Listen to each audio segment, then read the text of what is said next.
Hi everybody, welcome back to Majestic Collectibles. Hey, I'm guessing you noticed we haven't posted anything for a while, and that's because we were on vacation. My wife and I went out to New England area, Vermont, New Hampshire, and Maine. We had a great time for a couple of weeks. Great food, very beautiful time of year in the fall, seeing the leaves change color and things like that. So managed to stop by a few places while I was out there, a couple antique malls, a couple of comic stores, and the stack you see in front of you is what I got while I was out there. I couldn't buy a whole lot. We didn't have any checked baggage.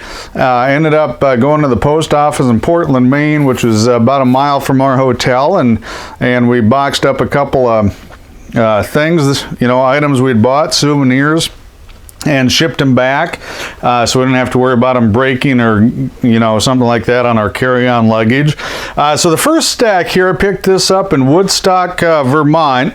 Man, I swear that every state out there, including New York, has a Woodstock. This isn't the famous music one by any chance, but it's kind of in the middle of Vermont, right by a covered bridge. That's a tourist stop there. And I found these.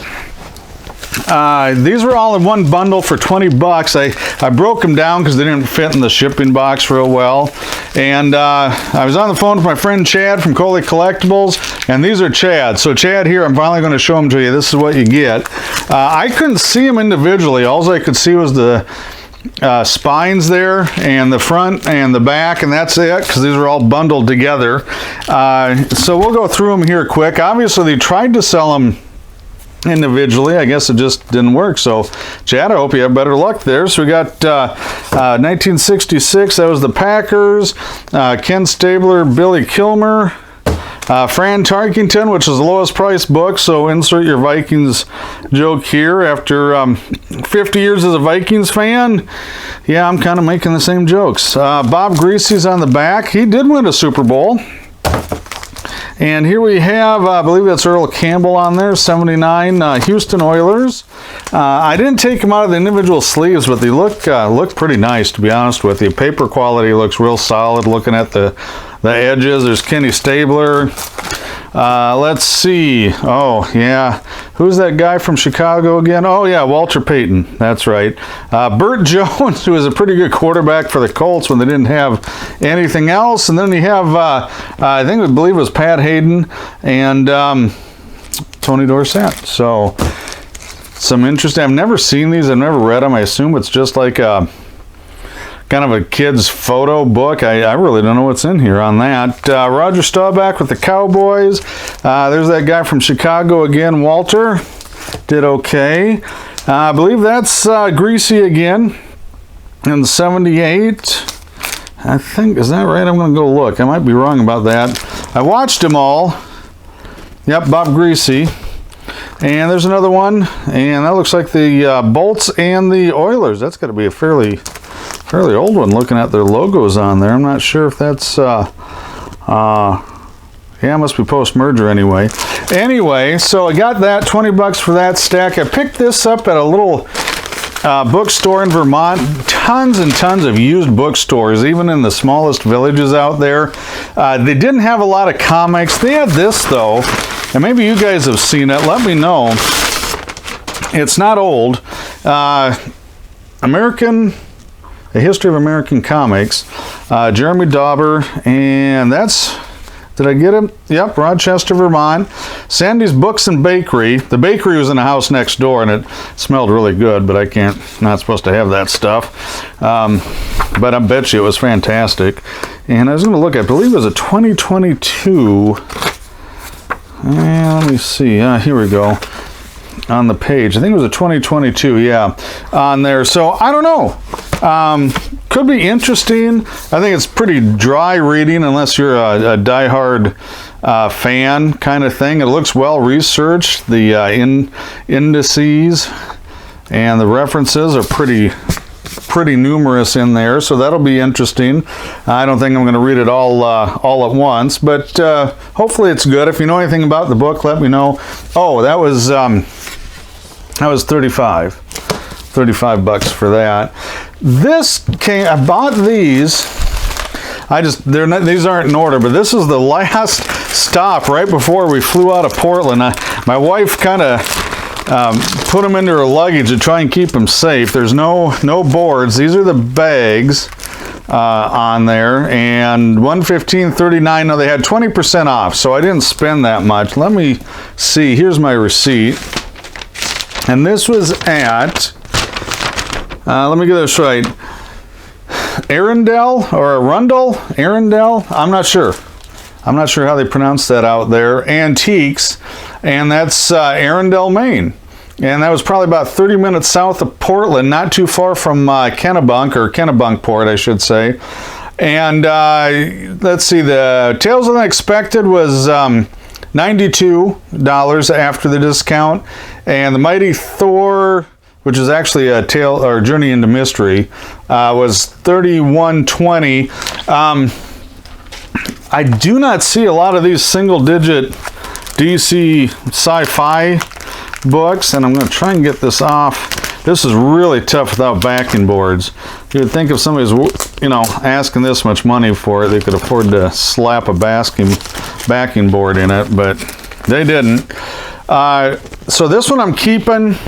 It's really nice copy. I think it's a good solid VG, and see it's got some spine stress. I believe the cover, cover was attached. A little bit of a water stain there. And I think the centerfold, centerfold was okay. So normally, I don't go around buying a lot of those, but that is one number I did not have. The Journey into Mystery, it's another one. I just like the cover. I don't think it's a classic cover, but it's very elegant in its simplicity. And it's got great gloss, got the usual Marvel chipping. I think, you're probably, that looks like a subcrease, but it's not. It's part of the floor, so it's part of the art. Good. Again, the cover's attached. I can't remember the centerfold. And it's all there too. So, I don't know. Probably not my best buy on it, but again, it's one I don't have.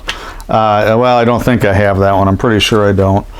So that'll go in my collection. Coast City Comics and Monster Emporium. That's not on here. So they got a lot of sci-fi horror themed, everything. Action figures, toys, all sorts of stuff.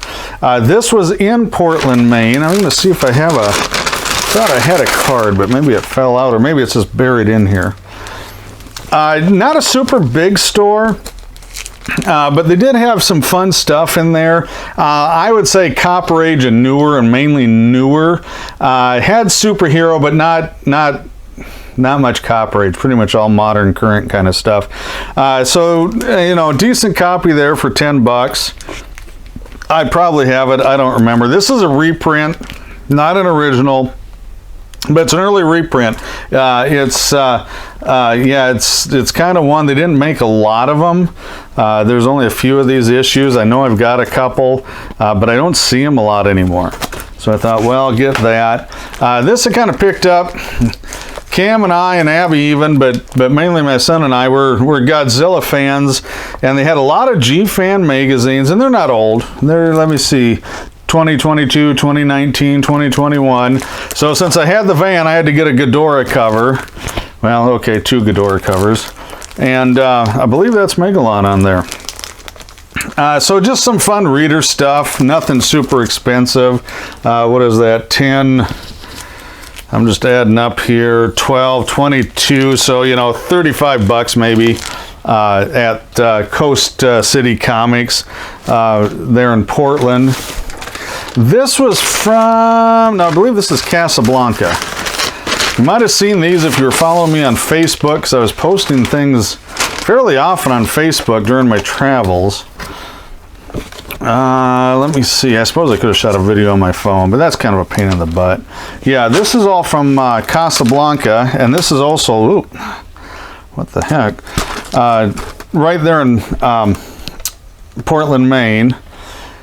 And this always drives me nuts, where they slide the book in from the bottom and then you pick it up, and if the flaps, anyway, kind of interesting. I love that cover. It's higher grade. I do have this book. This is probably a VG plus, but the cover presents really, really well. It's got a crease there, unfortunately, but I thought $10.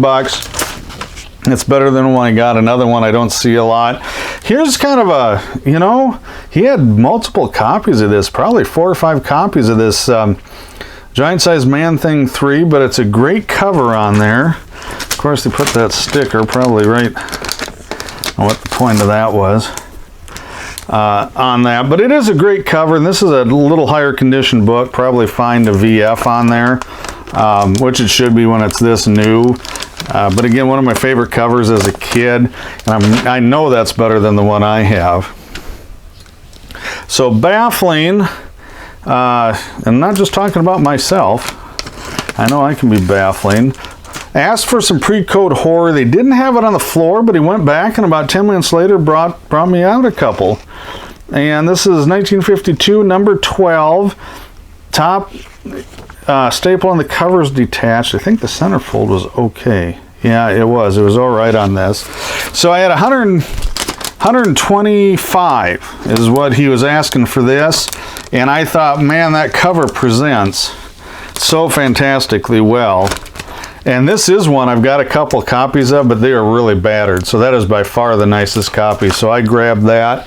And this is one of my all-time favorite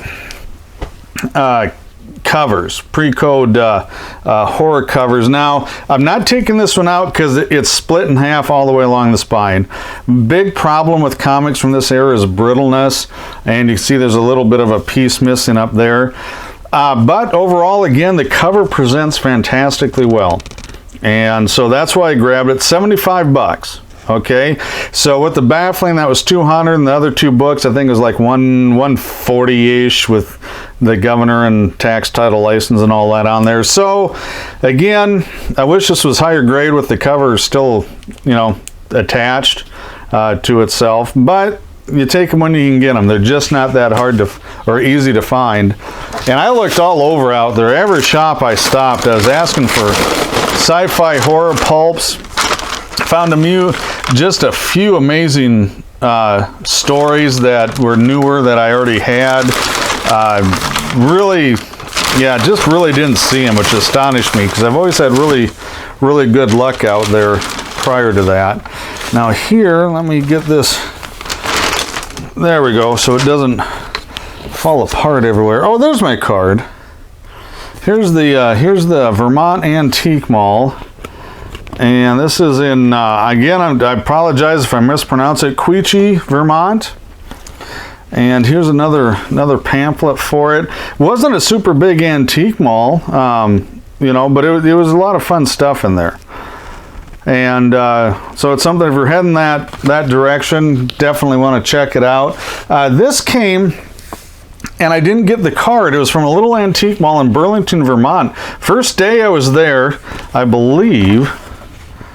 Oh no, wait, you know what? That was the wrong one. So I did get this here. So I apologize. That is correct. It just dawned on me. I got them confused. So I did get this, $5. Is it in there? I don't see it, but it was $5 for the whole thing. I just love the football sports cover. There's one ad cut out of an interior page. I don't know if that's going to hurt it, but I thought, well, for $5, there's a little squiggly up there on it. So that was it. I just thought that was cool, and that's 1932. So just to have the covers and present that well, I thought was great. This is the one I got down in Burlington, Vermont. They have a gaming store in the top. You know, CCG and Warhammer and stuff, and down below they have a little comic shop, and I didn't have this this year's Sabrina. So this came from Burlington, Vermont, right along the Church Road. Oh, I can't remember what that's called, though. Let me see if they stuck a card in here or something. They have the really nice little pedestrian mall walking area with the church you can go to, and a bunch of restaurants and stores and shops and stuff. So that was a lot of fun. Haven't read it yet. I'll throw it in my Sabrina collection. I don't know if they have more than one cover. I was kind of wondering, kind of hoping actually, maybe they had some variant covers, but I didn't see any in any of the shops I went into. So I don't know if there is or not. There typically is something. But that's it. So that was it. That was my up and down, well, not up and down, west to east trip from Burlington, Vermont over to Portland, Maine. We're probably going to go back.